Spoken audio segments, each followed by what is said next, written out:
الحمد لله وحده والصلاة والسلام على من لا نبي بعده أما بعد. قال الله تعالى في كلامه المجيد والفرقان الحميد: أعوذ بالله من الشيطان الرجيم، بسم الله الرحمن الرحيم.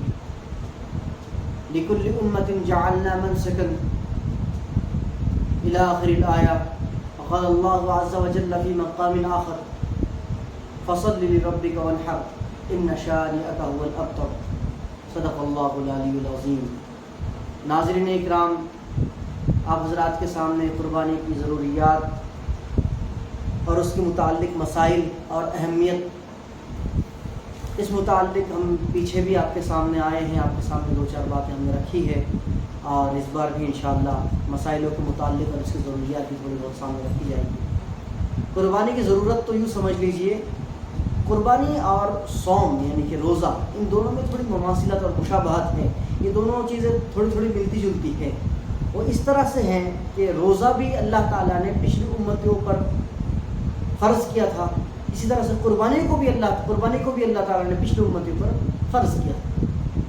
اس لیے اللہ رب العزت فرماتے ہیں کہ ہم نے ہر امتی کے لیے قربانی کا ایک معاملہ رکھا ہے، ایک نظام رکھا ہے.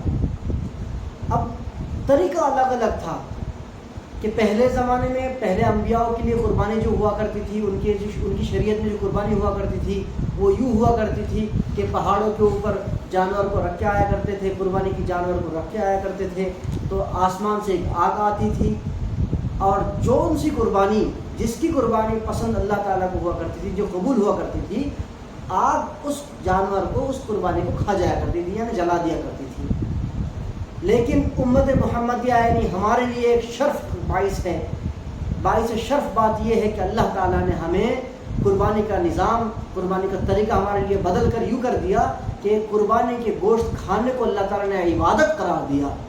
یعنی قربانی کی جو یہ ایام ہیں، ایام تشریق کے جو دن ہیں، بقرعید کی جو یہ ایام ہیں، ان دنوں میں اللہ تعالیٰ نے روزہ رکھنے کو حرام قرار دیا.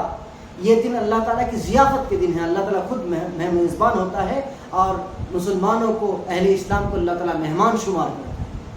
اور مہمان شمار کرنے کے بعد اللہ کہتے ہیں کہ تم مہمان ہو اور ہماری ضیافت رہے گی، آپ کو کھانا ہے اور آپ روزہ نہیں رکھ سکتے. جبکہ روزہ رکھنے سے کیا 24 گھنٹہ کوئی روزہ تھوڑے رکھا جاتا ہے؟ نہیں، بلکہ صبح سے لے کر شام تک روزہ رکھتے ہیں.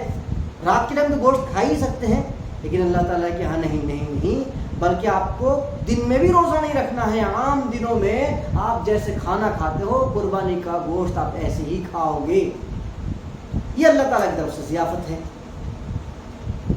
اس لیے قربانی کا گوشت کھانا عبادت ہے. جیسا کہ عام پانی بھی ہوتا ہے اور آب زمزم بھی ہوتا ہے. ہمارے لیے عام پانی کا پینا عبادت نہیں، لیکن آب زمزم کا پینا عبادت ہے. اس لیے رسول مقبول صلی اللہ علیہ وسلم فرماتے ہیں کہ مومن جب پانی پیتا ہے آب زمزم کا تو پیٹ بھر کر پیتا ہے، اور کافر اور مشرک جب پانی پیتا ہے اپنی ضرورت کے حساب سے پیتا ہے. آپ کباب اور یہ اور وہ فلاں گوشت اور شنگیزی جو بھی کچھ ہو آپ عام دنوں میں کھاتے رہتے ہیں، لیکن قربانی کا معاملہ الگ ہے. قربانی اللہ تعالیٰ کی ضیافت ہے، یہ گوشت کھانا عبادت ہے. میرے استاذ، میرے مشفق، میرے مربی حضرت مولانا شرافت ابرار صاحب دیناش پوری ثم کلکتوی رحمۃ اللہ علیہ، اللہ تعالیٰ ان کی قبر کو نور سے منور فرمائے، اللہ تعالیٰ ان کے درجات کو بلند فرمائے. حضرت فرمایا کرتے تھے، ان کو شوگر کی بیماری تھی اور گوشت میں ان کو پرابلم ہوا کرتی تھی، لیکن وہ یوں کہتے تھے کہ قربانی کا گوشت ہے، اللہ کا شکر ہے، کوئی دقت نہیں ہوگی، لاؤ قربانی کا گوشت کھاؤ. اور میں نے اپنی آنکھوں سے دیکھا ہے، میں ان کے ساتھ ایک زمانہ گزارا ہے، وقت لگایا میں نے دیکھا کہ عام دنوں میں گوشت کھانے میں ان کو تکلیف ہوا کرتی تھی، لیکن قربانی کے گوشت تو زیادہ سے زیادہ کھایا کرتے تھے، لیکن کبھی شکایت نہیں ہوئی ان کو. یہ قربانی کی برکت ہے. میں نے اپنی آنکھوں سے یہ برکات دیکھی. ہاں، البتہ فرق ہے اخلاص. یہ تو قربانی کے متعلق کچھ باتیں ہو گئی. اب کچھ مسائل آپ کے سامنے رکھ دیتے ہیں. کچھ پرچیاں بھی آئی ہے کہ جن کے متعلق ہمیں قربانی کے متعلق کچھ مسائل جو پوچھے گئے ہیں ہم سے، وہ پرچیاں دی گئی ہے. لاؤ بھائی وہ پرچی دکھاؤ.